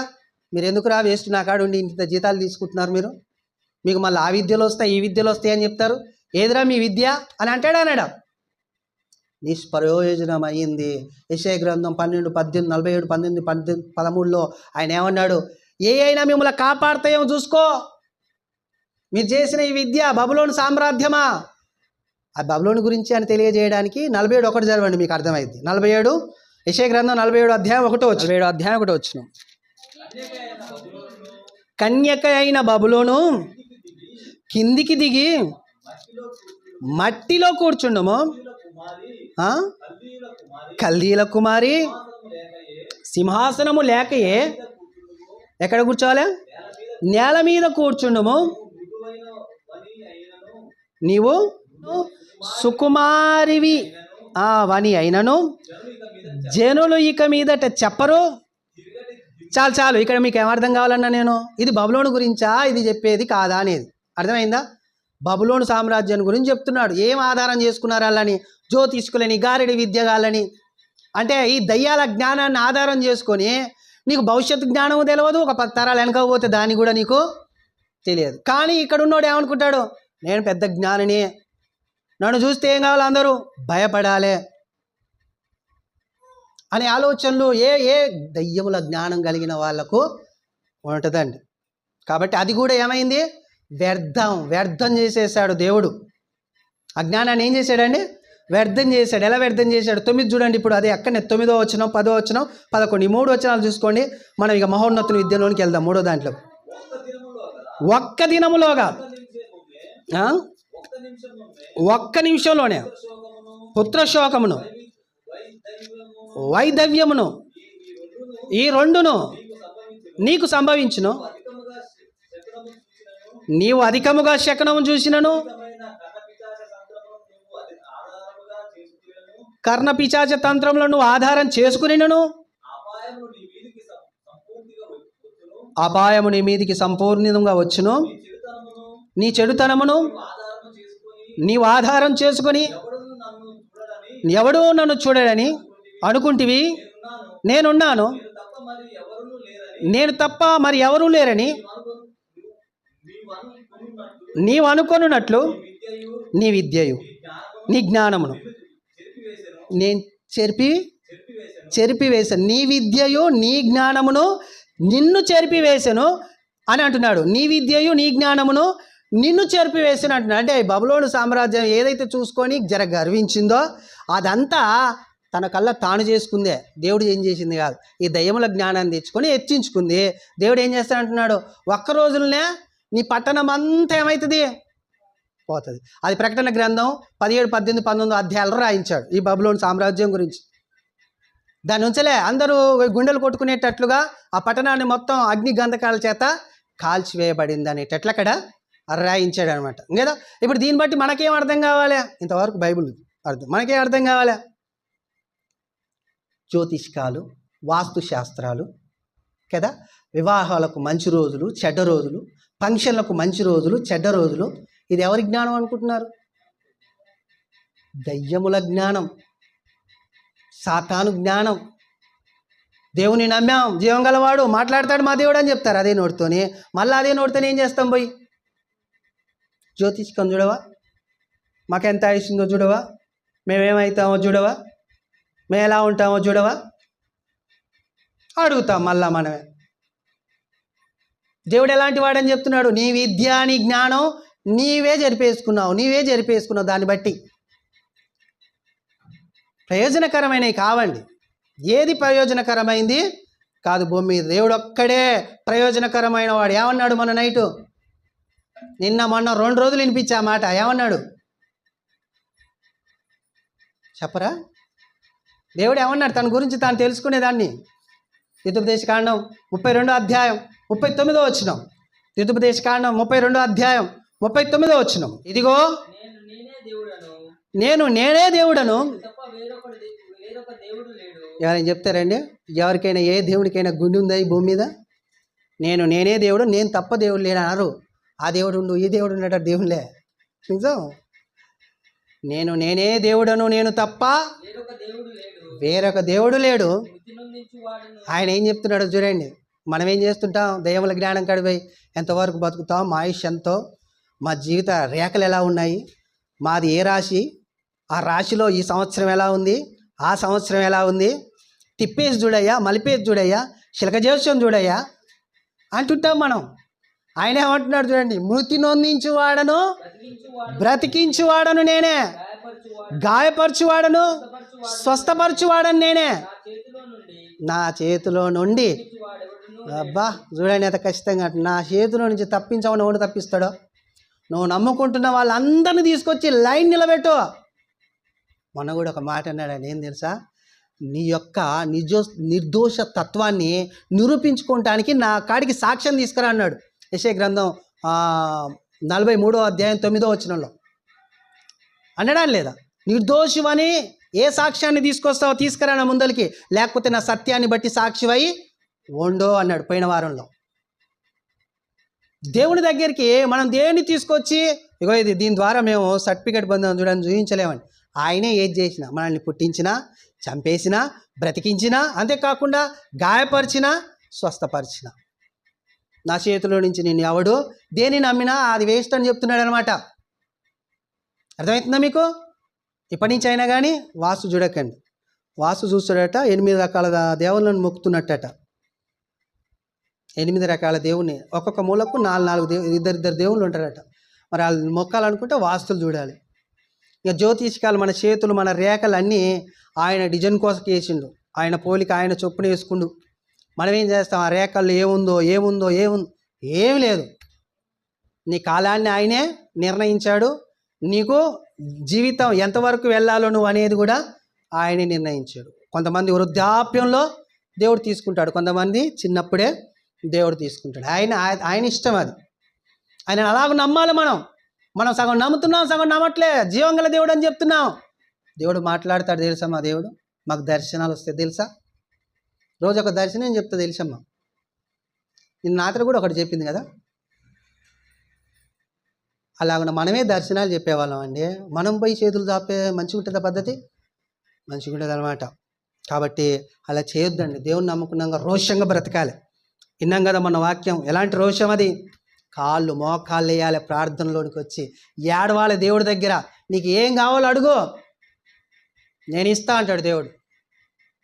కాబట్టి వంకర మార్గంలో ఏదో తెచ్చుకోవడానికి అస్సలు మనకు పర్మిషన్ ఇవ్వడు దేవుడు. నేనున్నాను రా, ఆ వంకర మార్గంలో పోయి నువ్వు తెచ్చుకొని ఆడెవడో చేసిందని చెప్పుకుంటావు. అది కాదు, నేను చేస్తా నిన్ను, నీకేం కావాలో చెప్పు అంటాడు దేవుడు.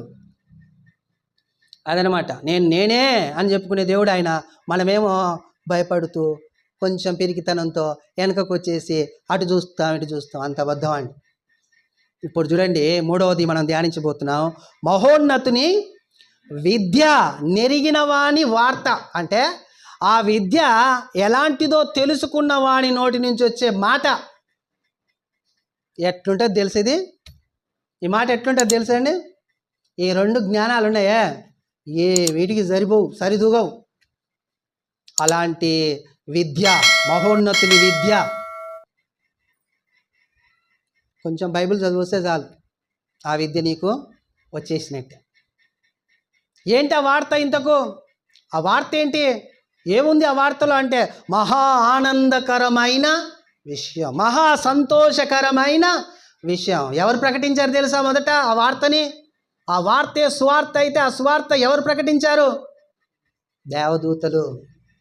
చూడండి లూకాసు వార్త 2వ అధ్యాయం 10వ వచనం. ఆ దూత భయపడకుడి, ఇదిగో ప్రజలందరికీ, ఒకరిద్దరికి కాదు, ఈ జాతి ఆ జాతి అని కాదు, కులం పెద్ద తామతమ్యం ఏది లేదు, ప్రజలందరికీ మహా సంతోషకరమైన స్వార్థమానం నేను మీకు తెలియజేయుచున్నాను. ఎవరి విద్య ఇది?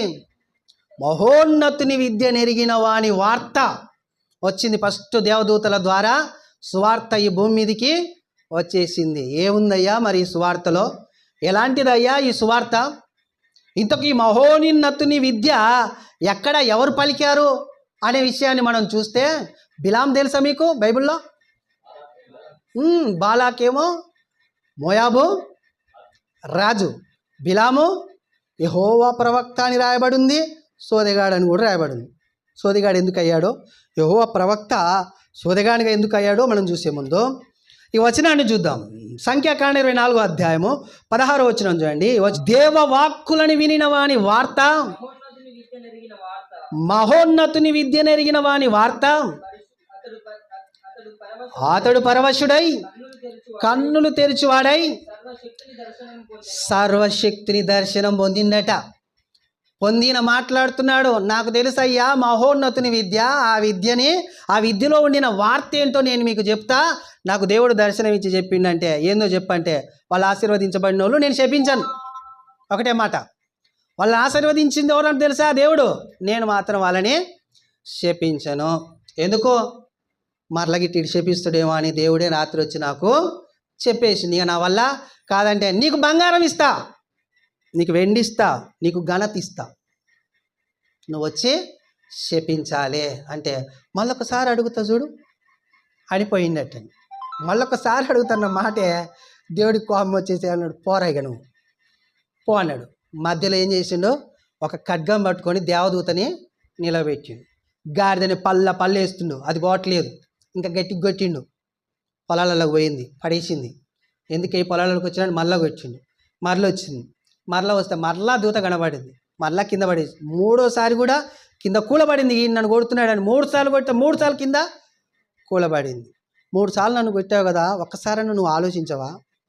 గాడిద మాట్లాడుతుంది, దేవుడు నోరిస్తే గాడిద ఏంది చెప్పు, నీ బాధ ఏంటంటే, ఎదుట ఓ నిలబడ్డారు, నేను ఎట్టబోవాలి? కత్తి పట్టుకొని ఆయన నిలబడ్డాడు, నీ కళ్ళు కనబడతలేవా? ఆ ధనం, ఆ బంగారం, ఆ ఘనత వల్ల ఏమైపోయాయి? నీ కళ్ళు మూసుకుపోయాయి, నా కళ్ళు కనబడుతున్నాయి. ఆయన వరదీసిన ఖడ్గం చేత పట్టుకొని నిలబడ్డాడు, నన్ను ముందలిపోమంటున్నావు. నేను ఆపకపోతే నిన్ను చంపుతాడు, అవతలికి పోతే. నేను ఆగకపోతే నీకే ప్రాణం పోతుంది అని చెప్తే చూసి, అప్పుడు దేవుడు కళ్ళు తెరిచిన చూసి, అయ్యా నన్ను క్షమించు అని అంటున్నాడు. ఆ గాడిద జాటికి బతికినావు కొడక అన్నాడు. ఆ గాడిద జాటికి నువ్వు బతికినావు, లేకపోతే పోయేవాడివే అని అన్నాడు. ఫస్ట్ చెప్పాను కదా, ఏమని చెప్పా? నువ్వు పోవద్దు, వాళ్ళని ఆశీర్వదించిన జనం నువ్వు శపించొద్దు. నువ్వు మరల ఎట్ట అడిగినావు నన్ను? పోయి మాత్రం నువ్వు అక్కడ మరల శాపనార్థాలు ఏమైనా పెట్టావో, నీతి మందునికి వచ్చే మరణం నీకు రాదు, వచ్చి నిన్ను చంపేస్తారని. అలాగనే చచ్చిపోయాడండి బిలాం. కానీ ఈ పని ఎందుకు చేశాడు ఈయన అంటే, బైబిల్లో ఒక మాట రాయించాడండి. బైబిల్లో ఒక మాట రాయించాడు. అయితే ఆ మాటను మనం చదివే ముందు, ఈ సువార్త ఎలాంటిది మరి? మహా ఆనందకరమైంది కదండి, మహా సంతోషకరమైంది కదండి ఈ సువార్త. ఇలాంటి సువార్తని లోకం ఎలా చూస్తుందో తెలుసా అండి? ఈ సువార్తని లోకం ఎలా చూస్తుందో తెలుసా? చూడండి, కొరింథీ పత్రిక 1వ అధ్యాయము 18వ వచనం. త్వరగా చూడండి, టైం అయిపోతుంది. కొరింథీ పత్రిక 1వ అధ్యాయము 18వ వచనం. నశించుచున్న వారికి వెరితనము కానీ రక్షింపబడుచున్న మనకు దేవుని శక్తి. సిలువను గూర్చిన వార్త అంటే సువార్తను గూర్చిన వార్త. సిలువే కదండి సువార్త. ఆ సువార్త ఎలా ఉంది లోకానికంటే వెర్రితనం. నశించుచున్న వాళ్ళకు వెర్రితనం అండి. యేసుక్రీస్తుని అన్నారు పిచ్చోడని, పౌలు గారిని అన్నారు వెర్రోడని. ఇలాగ నన్నారు. నశించుచున్న వారికి అది వెర్రితనం. కానీ రక్షించబడుచున్న మనకు దేవుని యొక్క శక్తి ఆడుందంటే సువార్తలో ఉంది. దేవుని యొక్క శక్తి ఎక్కడుందంటే సువార్తలో ఉంది. ఆ సువార్తని నువ్వు ప్రకటిస్తున్నప్పుడు నువ్వు మాట్లాడేది మాటలు కాదు నాయన, దేవుని శక్తి. ఆ శక్తిని గూర్చి మాట్లాడుతున్నప్పుడు నీ క్యారెక్టర్ ఎట్టుండాలి తెలుసా? నిప్పు, పవిత్రత, పరిశుద్ధత, యథార్థత, దేవుడితో అధికమైన సమయం గడుపుతూ దేవుని దగ్గర మోకాలు వేసి ప్రతి నశించుచున్న ఆత్మని రక్షించయ్యా, నీ వర్తమానం తీసుకెళ్తున్నాను, ప్రజలందరికీ సంతోషకరమైన మహా ఆనందకరమైన మాటల్ని ఇచ్చావు కదా, ఆ మాటలు నేను చెప్పడానికి వెళ్తున్నాను. నీ శక్తి ఆ మాటల్లో నుంచి వారి హృదయాలని తాకి వారు మార్చబడినట్లు సహాయం చేయ అని ప్రార్థన చేసి వెళ్ళి చెప్పాలి. అప్పుడు శక్తిగా మారుతుంది. నీ నోటి నుంచి వచ్చే సువార్త శక్తిగా మారుతుంది. ఆ శక్తి నశించుచున్న వాళ్ళు వెర్రితనంగా చూస్తున్నారు, కానీ నీకైతే అది దేవుని శక్తి అని గ్రహించాలి. రేపు 19వ తారీఖు ఏం జరగబోతుంది? అదే స్వార్థ మహాశక్తిగా అది ప్రజలని తాకాలి అని ప్రార్థన చేయాలి. ఇక్కడ అర్థమవుతుందా మీకు? సామాన్యమైనది కాదు. ఎలాంటిది? మహోన్నతుని విద్య నెరిగిన వాని వార్త. మహోన్నతుని విద్య తెలిసి నువ్వు మాట్లాడుతున్నావు బయటికి వెళ్ళి, అది ఎలాంటిది అనుకుంటున్నావు బిడ్డ? మహాశక్తి అది. దానికి ఎదురు నిలబడలేదు ఏది. అంత గొప్పది ఆ శక్తి. సామాన్యమైనది కాదు, నిత్య శక్తి. రోమపత్రిక 1:18-20 అన్నాడు. ఇప్పుడు మనం నిత్య శక్తి అది. ఎంత గొప్పదంటే అంత గొప్పది. ఆ శక్తిని మనము ప్రకటిస్తున్నప్పుడు జాగ్రత్తగా ఉండాలి. మనం జాగ్రత్తగా ఉండాలి, లేకపోతే మనకు కూడా ఇబ్బందులు ఎదురవుతాయి అని దేవుని ఒక్క వాక్యము మనకు తెలియజేయబడుతున్నది. కానీ అక్కడనే ఇంకో కొంచెం కిందికి రాదండి, 24 వరకు ఎలాగున చెప్పాలో ఎలాగున ఉందో అది తెలియజేస్తాడు. ఇందు విషయమై చూసారా అండి? ఏ జ్ఞానం అది? ఇప్పుడు నేను 2 జ్ఞానాలు చెప్పాను కదా. ఆ శక్తి ద్వారా 2 జ్ఞానాలు నాశనం చేస్తాడు దేవుడు, నశింపజేస్తాడు. ఎందుకంటే ఆ జ్ఞానుల యొక్క జ్ఞానం ఏం చేశాడట?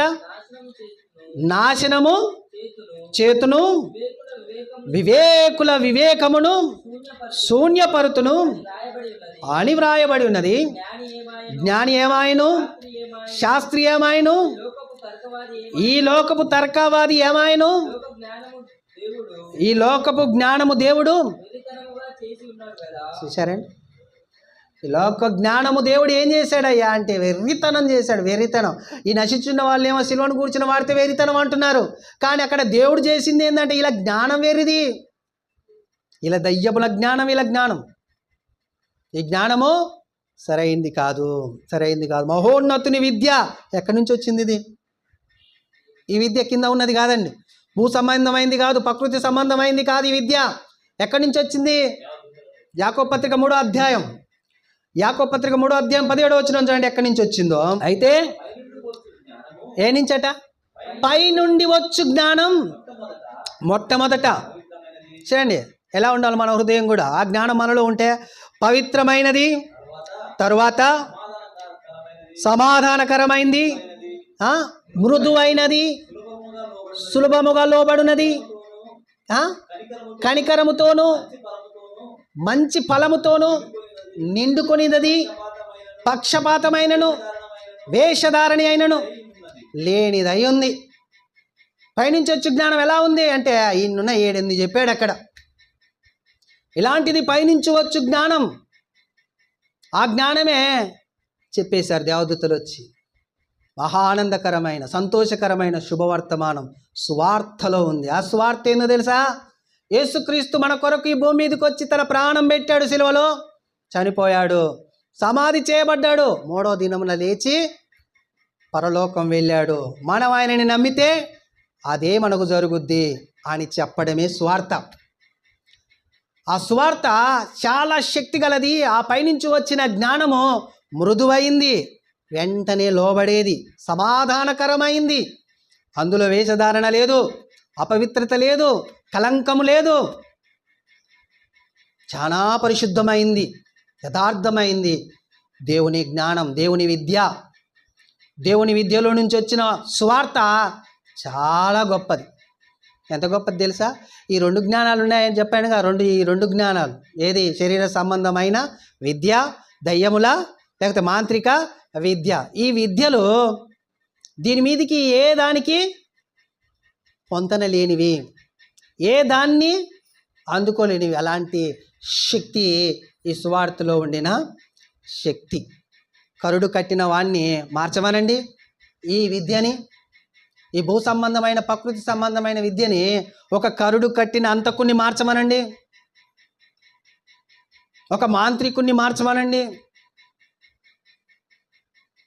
ఒక నరహత్య చేసేవాడిని మార్చమనండి, ఒక నరహంత భక్షకుణ్ణి మార్చమనండి. మార్చలేదు ఈ లోక సంబంధమైన విద్య.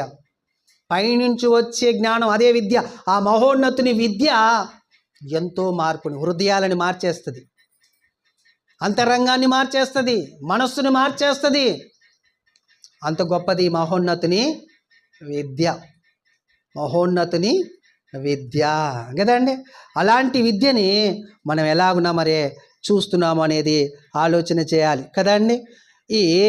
ఈ మహోన్నతుని విద్యని దుర్వినియోగం ఎందుకు చేద్దాం అనుకున్నాడంటే ప్రేమించాట. ఎవరు? మహోన్నతుని విద్య అన్నది ఎవరు? చెప్పాను కదండి, బిలాము ఏమన్నాడు? మహోన్నతుని విద్యను ఎరిగిన వాని వార్త వింటావా అలాకో అన్నాడు బిలాము. మహోన్నతుని విద్యను ఎరిగిన వార్త వింటావా అంటే వింటా అంటే వాళ్ళు దీవించబడును కాక అన్నాడు. శపించరా అయ్యా అంటే దీవిస్తావేంటంటే నేనేం చేయలేను. ఆయన అదే చెప్పమన్నా నేను అదే చెప్పాలి. నా వల్ల వేరే చెప్పడానికి లేదు. ఆ వార్త ఏందనుకుంటున్నావు? ఆశీర్వాదం ఏందనుకుంటున్నావు? క్రీస్తు రాబోతున్నాడు అందులో నుంచి. ఆ వ్యూహిత సైన్య సమభీకర రూపం బయలుదేరిందే, నీకు కనబడుతుందే సైన్యం. ఆ సైన్యంలో నుంచి ఆశీర్వాదం రాబోతుంది, క్రీస్తు రాబోతున్నాడు. దాన్ని వెళ్ళి నన్ను శపించావంటే ఏంటాయి?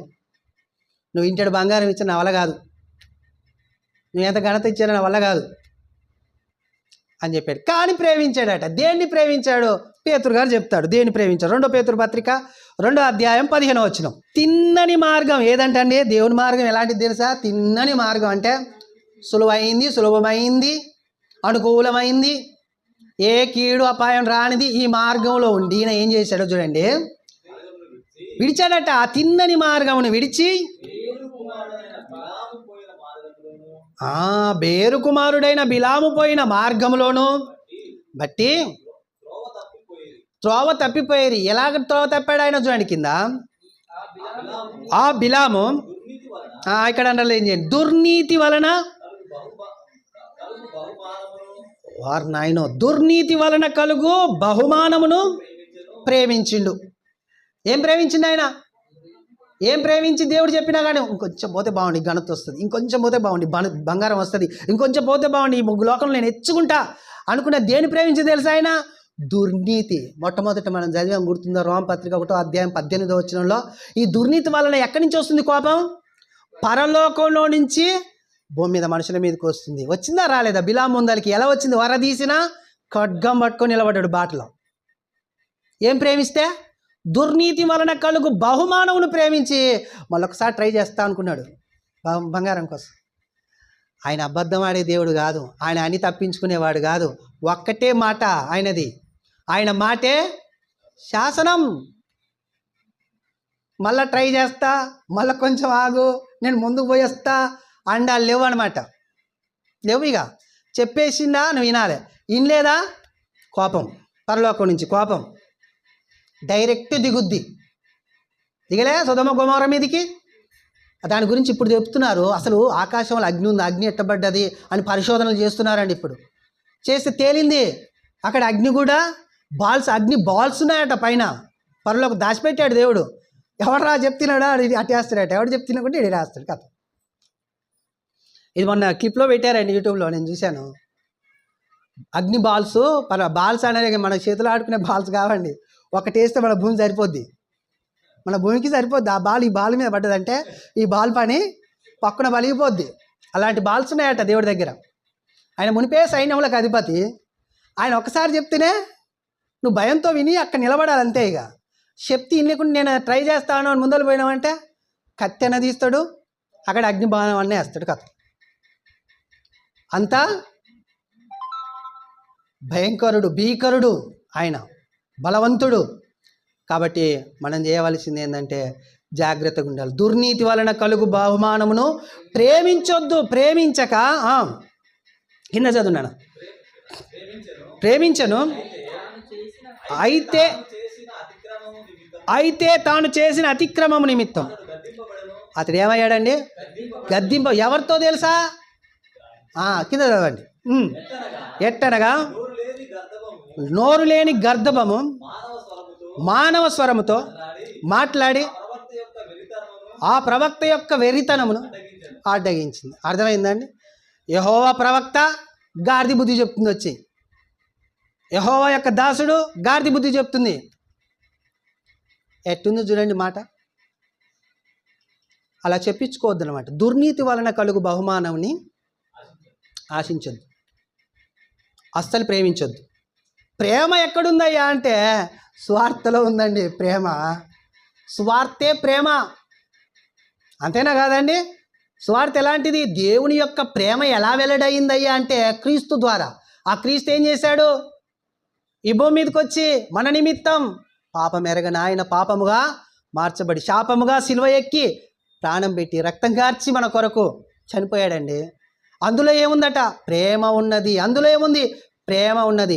ఇందులో ఏముంది? దుర్నీతి వలన వచ్చుక బహుమానం ఆశిస్తే కోపం ఉన్నది. అంతేనే కదా? అక్కడ ప్రేమ ఉంటే ఇక్కడ కోపం ఉంది. ఏది కావాలి అంటాడా? నీకేం కావాలి? దుర్నీతి వలన వచ్చు బహుమానమును ప్రేమించి దేవుని కోపానికి బానిస అయిపోతావా, లేకపోతే బద్దలైపోతావా?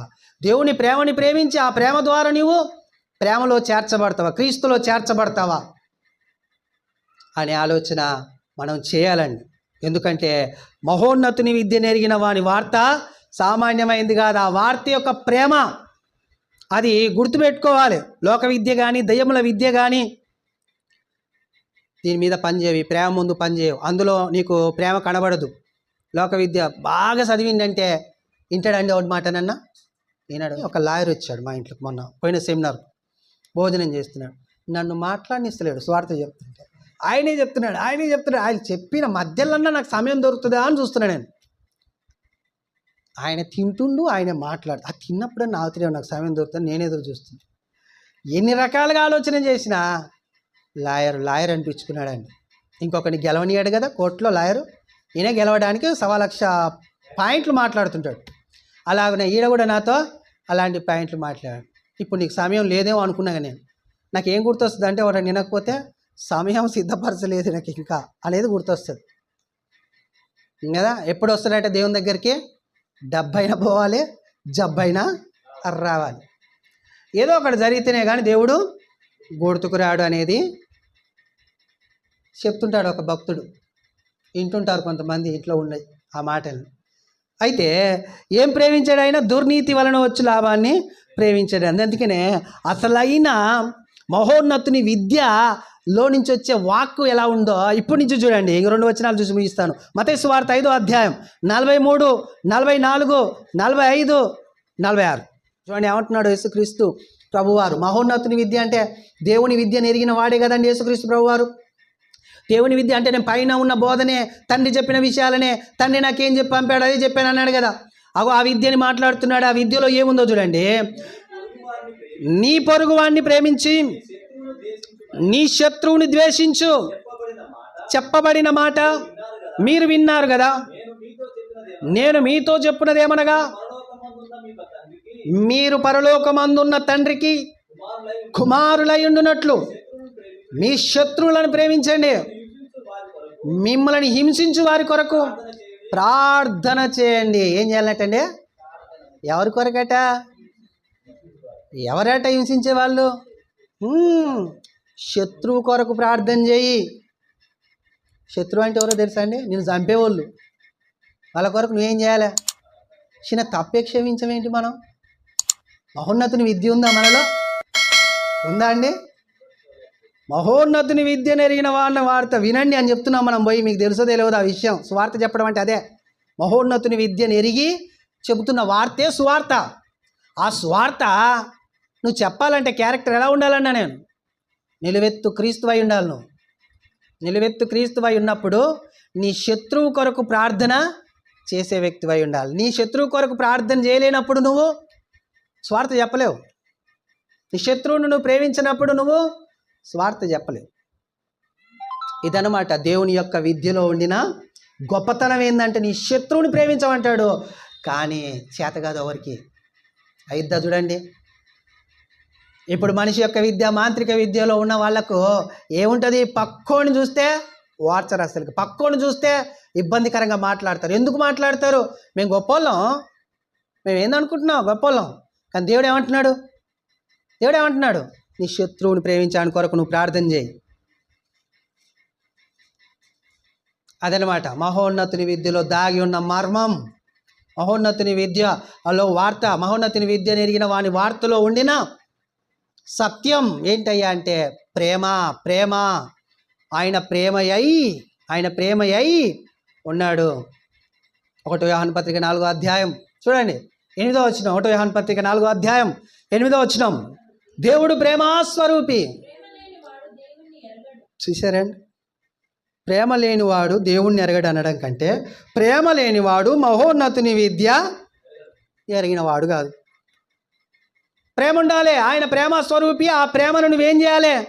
ప్రకటిస్తున్నావు స్వార్థ ద్వారా. ఆ ప్రేమను నువ్వేం చేస్తున్నావు? 46 చదువు డైరెక్ట్. మీరు మిమ్మల్ని మీరు ప్రేమించిన వారినే ప్రేమించిన ఎడల మీకేమి ఫలము కలుగును? సుంకరులను అలాగునే చేయుచున్నారు కదా. మీ సహోదరులకు మాత్రం వందనము చేసిన ఎడల మీరు ఎక్కువ చేయుచుంది ఏంది? అన్యజనులు కూడా ఏం చేస్తున్నారటండి? అలాగునే చేస్తున్నారు. కాబట్టి నాయన మీరేం చేయాలి? మీకు చెప్తోలని చెప్పుడు, మిమ్మల్ని ప్రేమిస్తుడు, మీకు ఇస్తోలని గౌరవించుడు చేయొద్దు. నీ శత్రువు అయితే ఎవడనుకుంటున్నాడో వాడిని ఏం చేయాలి? నువ్వు ప్రేమించాలి. ప్రేమించడమే కాదు ఏం చేయాలి? రోమపత్రిక 12వ అధ్యాయం 20-21. కాబట్టి నీ శత్రువు ఆకలిగొనిన ఎడల ప్రార్థన చేయడమే కాదట, భోజనం పెట్టాలి. దప్పికొని ఉంటే దాహమేమో అలాగ చేయటం వలన అతని తల మీద నిప్పులు కుప్పగా పోసినట్టట. ఏం చేస్తే? నీ శత్రువుకు ఆకలి అన్నం పెట్టి నీళ్ళు ఇస్తేనట నిప్పులని కుప్పగా అతని నెత్తి మీద పోసినట్టు అని దేవుని వాక్యంలో రాయించాడండి. అంటే నువ్వు ప్రేమిస్తే ఏం చేస్తున్నాడు తెలుసా? నిజంగా నువ్వు ప్రేమిస్తే శిక్షిస్తున్నాడు. అట్నే అనిపిస్తలేడు? నువ్వు ప్రేమించిన వారికి ఏం పెట్టాలి? అన్నం. నువ్వు ప్రేమించిన వారికి ఏం పెట్టాలి? నీళ్ళు. నువ్వు ప్రేమించిన వారికి ఏమి ఇవ్వాలి? సహాయం. నువ్వు ప్రేమించిన వారికి ఏం చూపాలి? కనికరం. ఇది కాదు, రివర్స్ ఉంటుంది దేవుడు. నువ్వు ప్రేమించిన వారికే ప్రేమిస్తే ఏం లాభం? నీ శత్రువులకి అన్నీ చేయి, అప్పుడు నీకు పరలోకంలో ఉండిన దేవుడు ఫలము నీకు కలిగిస్తాడు అని దేవుని వాక్యము సెలవిస్తుందండి. ఇలా చేశాడా యేసుక్రీస్తు? మరే అయితే యేసుక్రీస్తు ఈ ప్రేమను ఎలా చూయించాడు అనే విషయానికి వస్తే ఆయనట సిలువ వేసి మొలలు కొడుతుంటే వీరేం చేశారో వీరికి తెలియదు, వీరిని క్షమించు అన్నాడు. ఆ క్షమించు అనే పదమే ప్రేమ. క్షమించే పదమే ప్రేమ. ప్రేమలో ఏముంటుంది? క్షమ, దయ, ఇవ్వడం, త్యాగం ఇవన్నీ ఉంటాయి ప్రేమలో. అయితే ఆయన ఎప్పుడు క్షమించమని అన్నాడు అంటే ఆయనని చంపుతున్నప్పుడు, ఆయనని పొడుస్తున్నప్పుడు, ఆయన మొలలు కొడుతున్నప్పుడు ప్రభు దేవా తండ్రి వీళ్ళు ఏం చేయించున్నారో వీరికి తెలియరు కనుక వీరిని క్షమించు అని మాట పలికాడండి. ప్రేమించాడు. ఆయన మనిషిగా ఉండి, శరీరధారిగా ఉండి, ఆయన రక్తం మన రక్తం ఒకలాగునే ఉండి కదా, మనలాంటి మనస్తత్వం కలిగిన వ్యక్తి అయి ఉండి శత్రువుని క్షమించగలిగాడు. మనం కూడా శత్రువుని క్షమించగలగాలి. ఎవడన్నా కొట్టినప్పుడు తిరిగి కొట్టకుండా ఉండడమే క్షమించడం. ఎవడైనా తిట్టినప్పుడు తిరిగి తిట్టకుండా ఉండడమే క్షమించడం కదా అండి. నోరు ఏం చేస్తుందంటే మన నోరు ఏం చేస్తుందండి? ఇల్లంక కుమారుడు ఎన్నో కీర్తన చదివాడు? 68వ వచనం చూడండి. అక్కడ నోరు ఏం చేస్తుందో, మన నోరు మనల్ని ఏం చేస్తుందో అక్కడ రాయబడింది. వాళ్ళు కూలెదరు. అబ్బా చూడండి ఎంత మంచిగా. వారి నాలుకే వారు కూడటానికి కారణం, అంటే పడడానికి కారణం. కూడడం అంటే ఏంది? కింద పడడం. కింద పడడానికి కారణం ఎవరని చెప్తున్నాడు దేవుడు? మాట, నోటి నుంచి వచ్చే మాట. నమ్మరండి చెప్తే. ఇది ప్రపంచ చక్రములకు చిచ్చు పెడుతుంది ఈ నాలిక అని బైబిల్లో ఉంది. అలాంటిది ఈ నాలిక. ఈ నాలికతో వచ్చే మాటలు చాలా జాగ్రత్తగా ఉండాలి. ఎవడైనా నిన్ను తిడుతున్నాడా, అక్కడి నుంచి అని క్షమించి వెనుకకు వచ్చేసేయి. ఎవడైనా నిన్ను కొనడానికి ప్రయత్నం చేస్తున్నాడు, అక్కడి నుంచి అని క్షమించి బయటికి వచ్చేసాయి. ఇదే నీ శత్రువుని కొరకు ప్రార్థన చేయడం, నీ శత్రువుని ప్రేమించడం, నీ శత్రువుగా భోజనం పెట్టడం, నీ శత్రువుకు పానమును ఇవ్వడం చేయడం. కానీ ఇది చేయకుండా ఏం చేస్తావు? నీకు ఇబ్బంది కలిగి మొత్తు నాకు ఇబ్బంది కలగజేస్తున్న ఈయన ఏం చేయి ప్రభువా, రోగం రప్పియానికి ఆ నోరు మూపి. ఇది కాదు ప్రార్థన. అని రక్షణలోనికి తీసుకురా ప్రభువా, వాడికి మారు మనసు ఇవ్వు ప్రభువా, నీ రాజ్యంలో వాడికి స్థలం ఇవ్వు ప్రభువా అని ప్రార్థన చేయడమే శత్రువుని ప్రేమించడం. మనం ఎలాంటి వాళ్ళని తెలుసా అండి? ఈ మాట ముందు నిలబడితే నిజంగానే గడ్డి పువ్వు లాంటి వాళ్ళము, బూడిదము, దుమ్మము, పడితే ఎత్తలేని నీటివి, త్రాసు మీద ధూళివి, ఇవన్నీ గుర్తుకు రావాలి. ఈ మాట దేవుని ముందు మనం నిలబడితే. కానీ మనం ఏం చేస్తాం? ఇంత కూడా లక్ష్య పెట్టాం. ఎవడైనా మనకు ఎదురు తిరిగిందా నీ ఇష్టం వచ్చినట్టు తిట్టుడే. అవసరమైతే చేతులు లేపేస్తూనే ఉంటాం పోయి. అని శత్రువును కూడా క్షమించాలి, శత్రువును కూడా ప్రేమించాలి, శత్రువును కూడా. అదండి మహోన్నతుని విద్యలో ఉండిన మర్మం. మహోన్నతుని విద్యలో ఎరిగిన వాని వార్త, లేకపోతే ఆయన క్యారెక్టర్ అలా ఉండాలి. అలా ఉన్నప్పుడు నువ్వు నీ ముందున్న 2 జ్ఞానాలను ఏం చేస్తాడు తెలుసా ఆయన? చివరిగా యెషయా గ్రంథం 44వ అధ్యాయం 25వ వచనం. నువ్వు అలాగున్నప్పుడు నీ ముందున్న వాటిని ఏం చేస్తాడో చూడండి. నేను ప్రగల్భముల ప్రవచనములను వ్యర్థము చేయువాడను, సోదె గాన్లను వెర్రి వారినిగా చేయువాడను, జ్ఞానులను వెనుకకు త్రిప్పి వారి విద్యను అవిద్యగా చేయువాడను నేనే.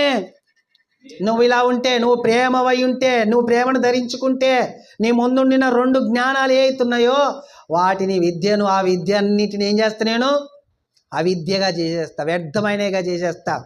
వాళ్ళ ప్రగల్భాలన్నిటినీ దుమ్ము దులిపేసి పక్క కూర్చోబెడతా, నిలబెడతా. కానీ నా సువార్తలో ఉండిన శక్తిని నువ్వు, మహోన్నతుని విద్యను ఎరిగిన వాడిగా ఆ వార్తని నువ్వు తెలియజేయి. బిలాము లెక్క దుర్నీతి వలన కలుగు బహుమానమును ప్రేమించి దేవునికి ఆయన ఎదురు తిరిగినట్లుగా అక్కడ మనకు కనబడుతుంది. జంతువుతోని మాట్లాడించి కదండి ఆయన కన్నులు తెరిపించాడు దేవుడు. మనం అలా ఉండకుండా ఏం చేయాలి? ఎలా ఉండాలి? మహోన్నతుని విద్యను ఎరిగిన వాళ్ళంగా ఉండాలి. మహోన్నతుని విద్యని ఎరిగిన వాని వార్త ఎదుగో తీసుకో అని చెప్పేలాగున మనము ఉండాలి. మనకు చెప్పడం రాకుంటే చెప్పించేలాగునైనా ఉండాలి. ఇది మనకు పెట్టిన విధి అండి, దేవుడు పెట్టిన విధి. కాబట్టి ఏ జ్ఞానం గొప్పదో అర్థమైంది ఇప్పుడు మీకు? ఏ విద్య గొప్పదో అర్థమైందా? అంత వ్యర్థమైపోయేదే. భూమి ఆకాశాలైనా గతిస్తాయి కానీ నా మాట, నా వాక్యము పొల్లైనా సున్నా అయినా కానీ తప్పిపోదు. ఖచ్చితంగా చెప్పేశా. కాబట్టి మనకు సహనం కావాలి, ఓర్పు కావాలి, సాత్వికం కావాలి, సమాధానం కావాలి. దేనికి? మహోన్నతిని విద్యను ఎరిగిన వాని వార్త అని చెప్పడానికి, తెలియజేయడానికి. మనం అవన్నిటిని ఎక్కడ పొందుకోవాలి? ప్రార్థనలో దేవుణ్ణి అడిగి. రాత్రి అంతా ప్రార్థన చేసేసి క్రీస్తు ప్రభు వారు ఉదయం అంతా వాక్యం చెప్పాడట. వాక్యం ప్రకటన. ప్రార్థన లేకుండా వాక్యము ఫలించదు. అలాగే నేను ప్రార్థన చేసి కొన్ని వాక్యం చెప్పుకుంటున్నా, క్రియలు లేని విశ్వాసం మృతమే అని దేవుని వాక్యం సెలవిస్తుంది. కాబట్టి సమర్థవంతంగా దేవుని సామర్థ్యం పొందుకొని ముందుకు సాగుదాం. దేవుడి మాటలు దీవించి మన హృదయంలో ఉంచునుగాక. ఆమేన్. ప్రార్థన చేసుకుందాం.